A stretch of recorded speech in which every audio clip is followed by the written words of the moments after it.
We're over the moon thanks to ISRO, and soon we are heading towards the sun. But how did ISRO get to where it has today? The guest on my podcast will give her insights into the making of this wonderful organization, the people, and the dynamics that have taken it to the place that it has today. Please welcome Gita Aravamudan, well-known journalist and co-author of ISRO, a personal story that she wrote with her husband, a space scientist and one of the earliest to join the ISRO program, R. Aravamudan. Hello, Sandhya.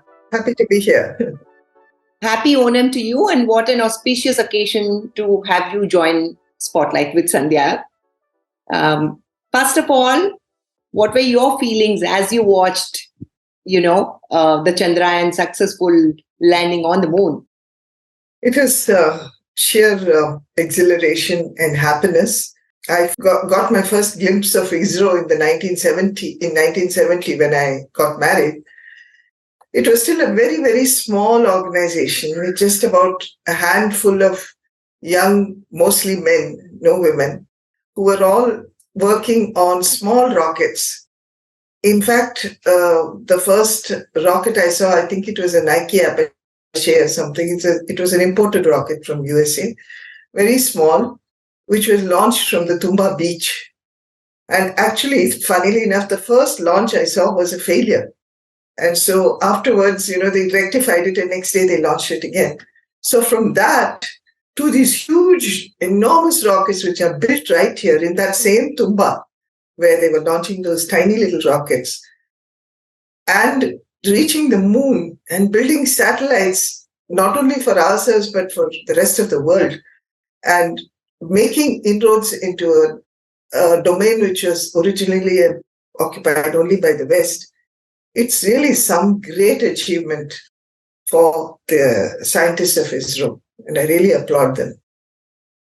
Wonderful news indeed. And, I jokingly refer to you as a WAG, like how the sports people call these group of wives and girlfriends as WAGs. I call you an ISRO WAG.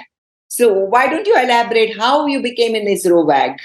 He was known as Dan because that's what the NASA people dubbed him when he went to NASA. They just couldn't get their tongues around. Surprisingly, the French and the Germans and all can say Aravamudan very easily, but the USA, the NASA people couldn't, so they dubbed him Dan.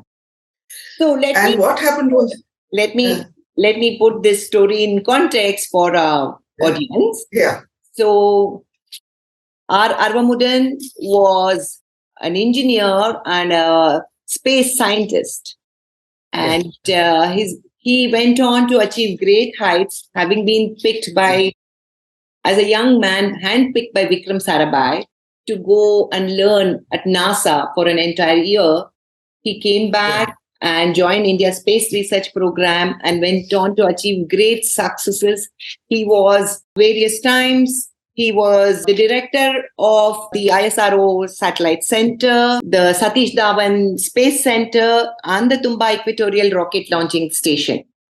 And I think being so closely involved as the wife of this amazing and rather understated and shy scientist, Gita is able to give us such a fantastic perspective about how, seemingly ordinary people. They were not ordinary. They were extremely intelligent, but to the rest of the world, they were just these quiet, unassuming engineers plodding away. Who knew one day that they would go on to achieve the amazing success that they did? And Gita has written extensively about ISRO over the years. But more interesting is the book that she co-authored with Aravamudan, the late Dan, who passed away just 2 years ago. But I remember that when they launched the book, I think the audiences were so amazed to hear the story from a person who's been a first-hand participant of ISRO's spectacular, and should we say, stellar journey. Am I right, Gita? Yeah, absolutely. See, this is the book we wrote, ISRO, A Personal History. And Dan was very particular that it should be more about ISRO than about him. So it is a story of, it is the history of ISRO actually, as viewed by him. And he always says he was the very first person to be recruited for ISRO by Dr. Vikram Sarabhai. He studied at Madras Christian College in Chennai, and then he went on to do his engineering from MIT, that is the Madras Institute of Technology. And they were actually everywhere he did brilliantly, and so he was immediately picked up, and the rest is history. But the thing is that he was a hands-on person, as were all his colleagues at that time. They were all young. The average age of Tumba at that time was 27. So they were these people who didn't know anything about rocketry. They knew nothing about anything except what they had to learn hands-on. And they had a wonderful experience, thanks mostly to Dr. Sarabhai, who kind of encouraged them with everything. Because they were young and they were very excited about things, they used to suggest something and he'd immediately grant them the money. And it's also because the political climate at that time was one for encouraging science. So whether it was, the Prime Minister at that time was Pandit Nehru in the 1960s when it started. And then later on, Indira Gandhi, Rahul Gandhi, so many people came, Vajpayee. Every single person in immaterial of their political hue has encouraged ISRO. And that is how they have been able to grow like this. That is one thing, and that they were all very, very passionate about what they did. So, it is true, like somebody commented recently, thank God for ISRO because it kept the best brains back in the country. They didn't migrate to different countries. We've been going on continuously saying that, they came from ordinary institutions. They didn't belong to the IITs and IIMs. A simple reason for this.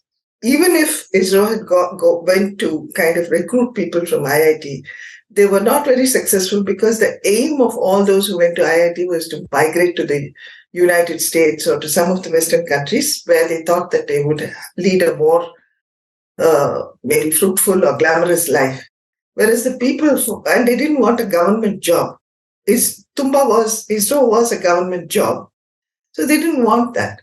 So it was only those who wanted to come back to South India mostly, because ISRO started with almost all South Indians, many from Kerala, or people who were very passionate about staying back. And this includes some of those who were already working in the United States, who came back because they wanted to do something for the country. So when we say ISRO is a, nationalist, institution which a nation can be proud of, it is very true, because people stayed here because they wanted to stay here, not because they were forced to, yeah. That's an amazing insight, Gita, and it really makes us even prouder of the people who are not swayed only by money, but who are interested in the knowledge for the sake of knowledge. And I think it also reinforces my case for a United States of South India. And that's just as a joke. Yeah, I know. Okay, so, there have been some biopics made about ISRO which try to glamorize the scientists. And, there were these Rocket Boys and there was this movie about Nambi. How far do you think they are true to reality, and how much of it is fiction?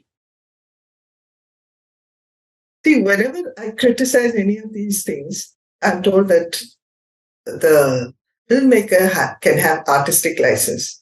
Yes, sure, to some extent. I mean, you can glamorize it to a tiny bit, but I feel that all these movies have totally veered off from the truth and gone in some totally different direction.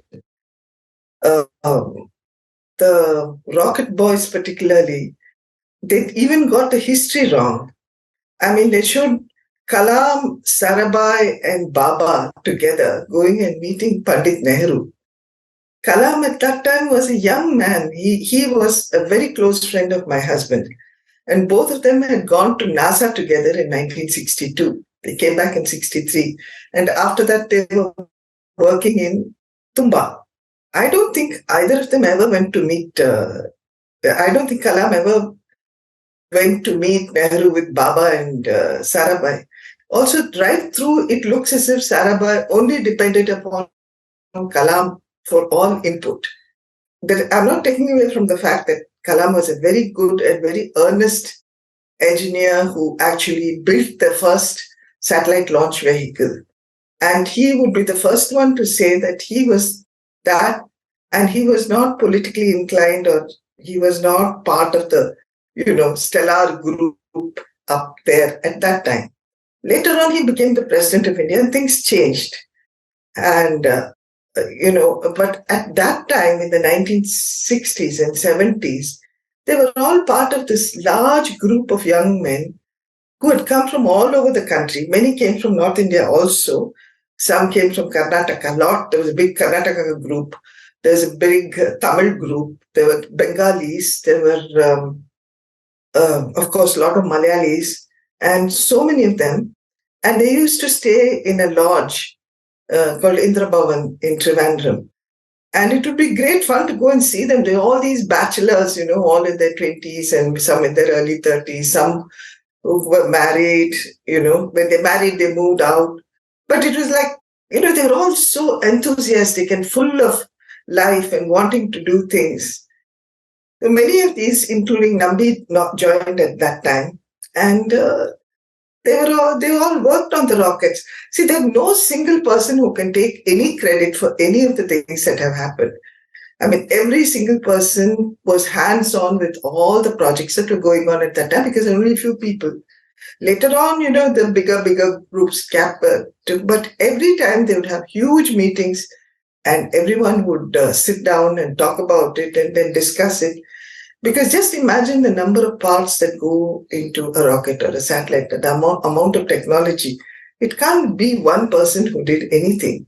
So, that was what really did, really kind of worked. So when they show, these two, and Sarabhai was not a very athletic person who would have run up the Indian Institute of Science place and hoisted a flag and all that. Most of the people who saw all those things, and Baba jumping into a tank which is had radioactive. I mean, it was all so ridiculous. So I feel you should, when you're making biopics of the people, even if they are dead, you have to stick to the truth to some extent. You can't totally veer off from the truth because there's nobody to protest about it.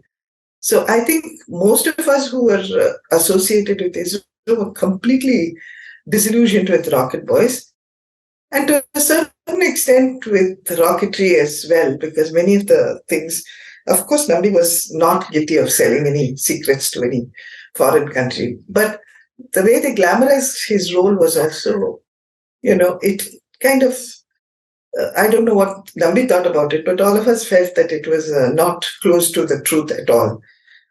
So that way, the filmmakers tend to just take too much artistic license while making their films. And I feel with a very important historic moments, doing this is not correct, because this is what sticks in the mind. This is what, they had that other one also, Mangalyaan, in which actually this lady scientist wheels in a pressure cooker and a kerosene stove or some gas cylinder into a meeting and demonstrates a scientific truth, because she is a home science graduate or something. So she shows it. Can you ever imagine such a thing happening? I mean, these sanitized meetings where people talk serious things. It's just, and the Akshay Kumar, who was supposed to be the project director, talks of Kalam coming in his dream and telling him something. This is not artistic license. It's just, fiction, fantasy, Which is why I think, books like the one that you wrote with Dan are very important, because they put things in the logical and clear perspective. and they still serve the purpose of inspiring our young people to take up space as a career. And I think, I would like to know a little bit more about some highlights from your book, if you can recall them. What was the most interesting part in the book that you think? I had a quick read once again, just to refresh my memory, though I had read it some time ago. And I just found that it was such a huge sense of adventure for everybody. They were, like you mentioned, that they were all young. They didn't even know what they were doing, but that never stopped them from doing. And I think the most painful part was when there was embargoes and they couldn't get the parts that they needed from the US. And how do you circumvent such a situation? It took all the ingenuity and it set back the program by so many years, I'm sure, but they never gave up. Can you tell me a little bit more? I think it'd be very interesting if you can recall something. Yeah, I could. I also want to read a small portion from Dan's epilogue because it kind of puts in context some of the things we're talking about. He says, I have grown along with ISRO from the days when it was a mere idea in a visionary's mind through its phenomenal transformation in more than half a century into a veritable giant that it is today. I've seen successful leaders steering it through its exciting phases almost seamlessly. Technical expertise and leadership have sprung up from its workforce as if by magic to carry the torch forward. Failures have been converted to rich learning experiences followed by eventual triumphs. I've sat in the control rooms with accelerating heartbeats when bold new missions like the Chandrayaan or Mangalyaan had taken off and shared the exhilaration among the colleagues when the mission succeeded. I have watched the politicians of the day proudly acclaiming ISRO's feats nationally and internationally almost as if they were their own achievements. I have gleefully noted the reluctant acceptance of ISRO's achievements by advanced countries who are willing to share their know-how with us. And I have enjoyed watching many foreign agencies vying with each other for rides on our rockets. And we are nowhere near the end of the story. ISRO has many more milestones to cross in the forthcoming years. We still have to perfect a heavy liftoff cryogenic-powered workhorse vehicle. We have to send out missions with humans and recover them. We need to send more missions into deep space to explore new frontiers. I'm hoping to see some of these triumphs in my lifetime. And I have no doubt that ISRO will grow from strength to strength to meet these challenges and more.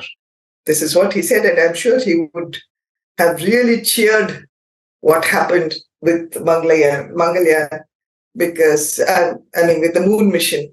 We went and watched the Mangalyaan launch, and Chandrayaan also, Madhavan Nair also was a very, very close friend of ours. All of them are. Hibino Somnath and Radhakrishnan, all of them. And it is really every achievement of every flight is exhilarating, when we look at it. But I think one of the interesting small side stories is that of Kalam and the SLV. Shall I narrate that one? Yes, please. So Kalam was asked by Dr. Sarabhai to build a satellite launch vehicle. But by the time things took off and all, Sarabhai had passed away. And so SLV was built, and Sriharikota was also a very small rocket launching range at that time. It was taken there. When it was put on the launch pad for launching, then there was a lot of excitement about whether it's going to go up or not and all that. And I don't think I can find that anyway. Anyway, the thing is that Dan was there, and he was always at the control panel also monitoring the launch. And since they were friends, Kalam kept giving him thumbs up signals and saying, it's going off all right. It sat on the earth and it took off.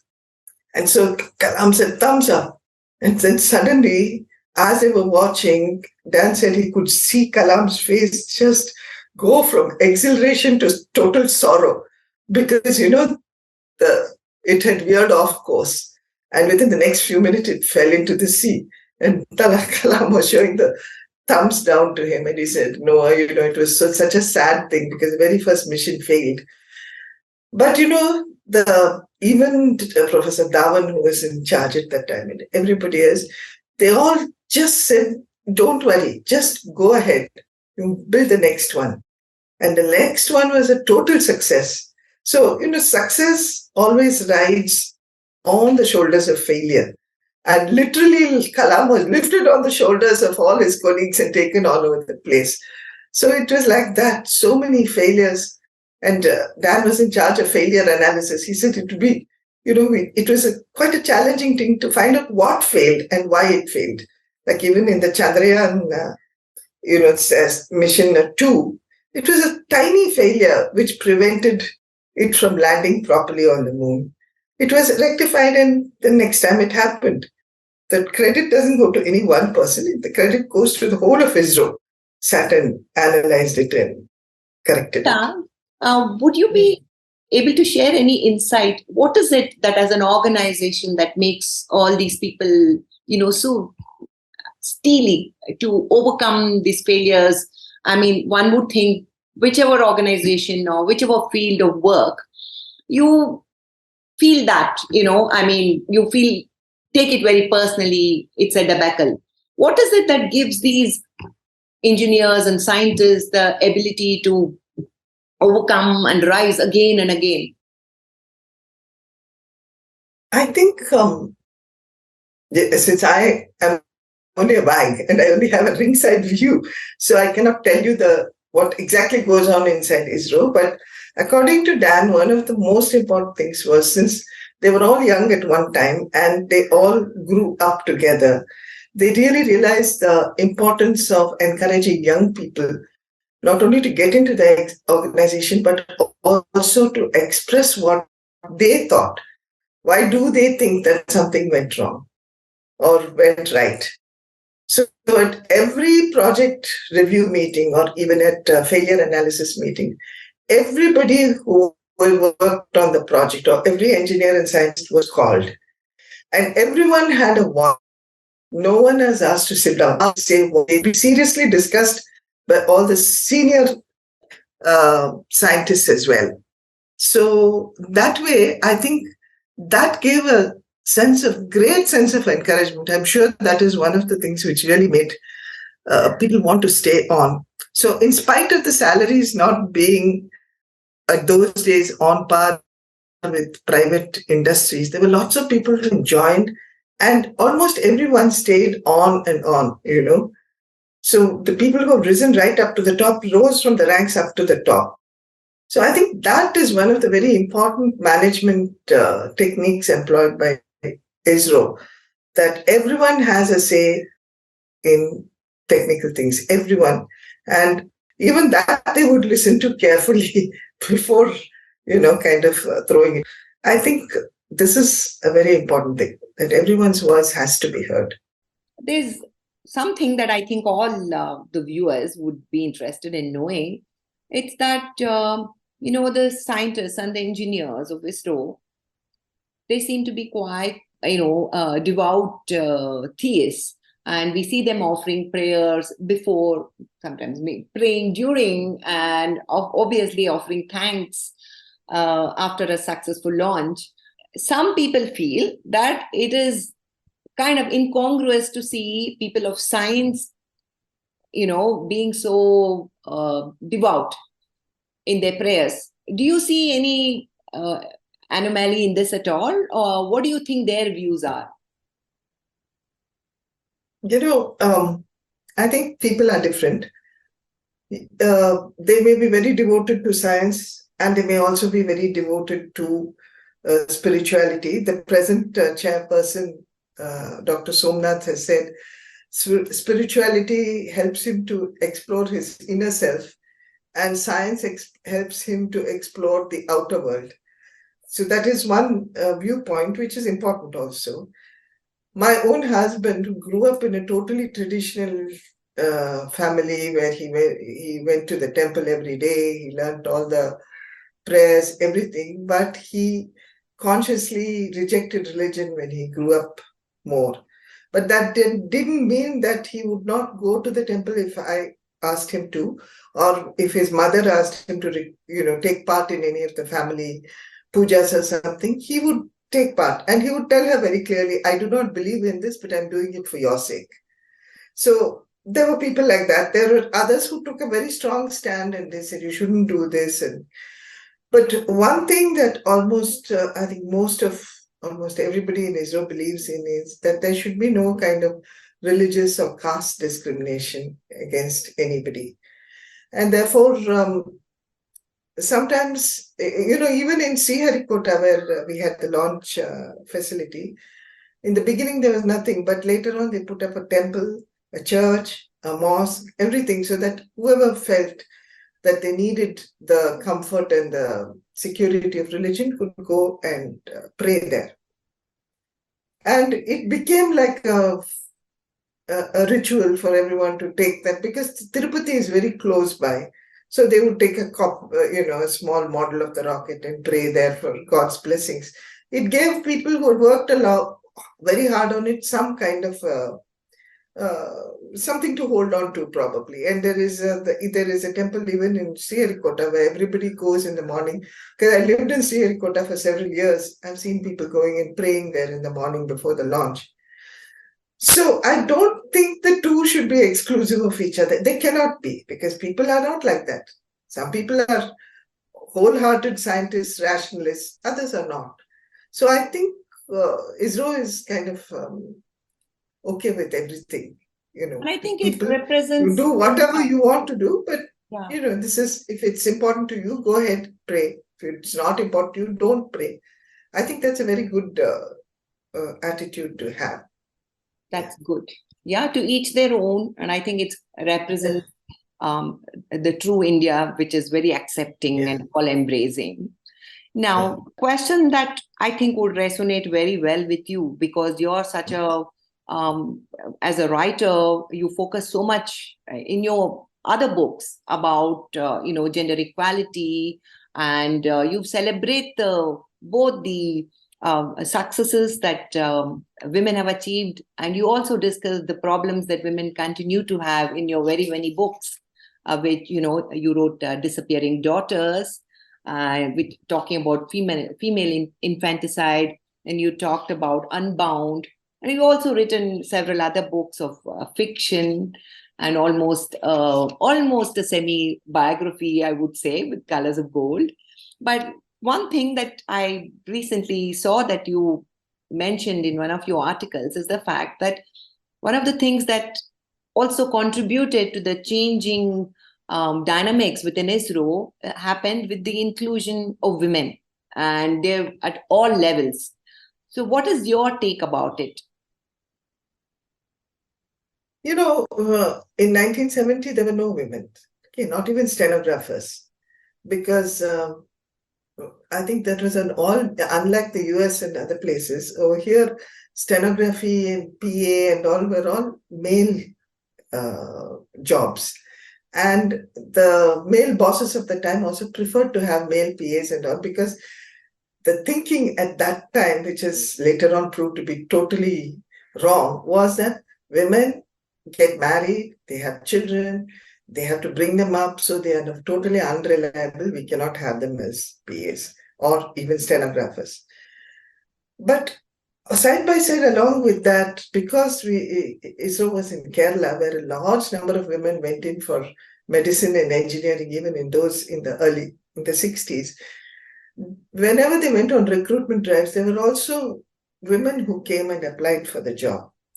And, it's just that the best person got the job. So by 1970, we slowly had a few engineers and a few doctors and so on. And I must over here recount an amusing incident. When Dan went, he himself was a young man, he went to interview women engineers at the engineering college. And one woman engineer came. And it was the first time she was taking an interview. And she got so scared that when he asked her the first question, she just fainted. And he got so scared, he didn't know what to do. But the good news is that not only did she recover and come back, she rose to become one of the senior most engineers in ISRO before she retired. But by the late 1970s and 80s, there were more women engineers coming in. And right from the beginning, there were women doctors also. There were women scientists. And today, that they said there's more than 25% of the staff are women technical people. A lot of them from Trivandrum. The second largest set comes from the Satellite Center in Bangalore. And I think others are the smaller institutions, which are in Ahmedabad as well as in ISRO and some of the other smaller institutions. But altogether, there's a large number of women who have joined. And I think it made a huge difference because it gives another aspect, give another perspective of the whole issue. And one thing is, they have all of them, many books have come out, many articles have come out about them. They all say they're very happy in ISRO because they're given a chance to work on the latest technology. They're not put down because they are women. And if they are willing to work night shifts, if they are willing to work right through, to take on challenges, to travel, some of them had to go to French Guiana and stay there for months together while the satellite and launch was getting ready. They were willing to do all that. And when they were willing to do it, ISRO gave them an opportunity. So I think the day is not too far off when ISRO might even have a woman chairperson. I'm sorry to say chairperson in the near future. There are many women who are now coming up and who might be eligible to do it. So I think that's a fabulous thing that has happened in ISRO. That's really wonderful. And I think all the more reason for us to feel proud of ISRO as a truly Indian organization. Now with so much emphasis on equal jobs and equal pay, I think ISRO is certainly going to lead the way in its intergalactic journey, I'm sure. They need both men and women to colonize a new area, don't they? So this could very of course. There were many marriages also which took place in ISRO. Many ISRO men and women got married to each other. Some were romance, some were arranged. There were many like that. So, yeah, ISRO is a place, it's a family. It's more a family than an organization for all of us who have been there right through. Wonderful. Wonderful. And do you think that will interest you in writing another book? You're such a fabulous writer and journalist. After having half a dozen books published, and maybe this latest success of ISRO could be the starting point for another book. Actually, I'll tell you another small funny story. Right in the beginning, when I was a young bride yet, and the dance boss in ISRO at Tumba knew that I was a journalist. He said, "Dan, why don't you ask your wife to come along and write up about some small launch for the Hindu." So Dan said, "Yeah, he's called you, why don't you come?" So I went there, and it was some very tiny launch, and Kalam was the person who launched it, and I knew only Kalam in that group. So I just said, Kalam launched this rocket, and the others were all there. So his boss got a bit angry. He said, "Why is she not mentioned me, and why is she mentioned only Kalam?" That was one thing which made Dan a bit upset. Why you've got every right to write whatever you want. You don't come back to his own right. And then some people started commenting also, he's bringing his wife along so that they can give good reviews and all. So we both sat down together one day and we decided that I'm not going to write about ISRO at all. There are so many other things in the world to write about. So let other people write about it. I'm not going to write. So we stopped, and Sarabhai passed away. He was very keen that I should join ISRO as some kind of a writer or something, but he passed away and I stopped. And many, many years later, Professor Dhawan called me and he said, "How come you never write about our launches or any of these things?" So I said, "No, we took this decision long ago and I'm quite happy at doing other things." He says, "Call that young man of yours. I want to tell him off. How dare he say you should write about ISRO?" It was a joke, of course. I continued not to write about it. Until once ISRO invited me to French Guiana to write about one of the very prestigious launches which they had. So both I went along with Dan. He went by ordinary plane, but I went by the chartered plane, which was Wow. organized by the Criminals yeah. get preferred treatment over scientists. Yes, absolutely. And we got to lounge in because it was a long journey from Paris to French Guiana. We got beds to lounge in. We got champagne on our side, you know. And I had even they had booked a separate room for me also over there. And I said, no, I want to stay with Mr. Aravamudan. They thought something is wrong over here. No, no, we can't allow you to stay there. And then we had to convince them that we were married. So anyway, that was a very fabulous trip. But otherwise, I have not written about ISRO. So except for this book for which I collaborated with him and wrote it. Right. It was only his input, which I just kind of put it into more readable language for lay persons. The main ambition was that young people should understand the importance of science and research, and they should get excited by it and get themselves involved in this rather than in squabbling over all sorts of other things, you know. And I think in a way he succeeded because I don't know how many young people wrote to him. And the book launch you were talking about in the Bangalore Lit Fest, there were queues of people standing to get his book. And they were all young, you know. It was nice. It's a good thing. I'm sure, with this recent success of Chandrayaan 3 and with all eyes set now on the sun, the book is going to be even more inspirational, and it's really something to cherish for all of us. And I look forward to reading your other writings too, Gita, and I hope you get inspired to keep writing. Thank you. More. Thank you so much for joining the podcast today. And to our viewers, I hope you enjoyed listening to Gita Aravamudan sharing her insights to India's space journey. Until I'm back again with another interesting guest, take care and bye-bye.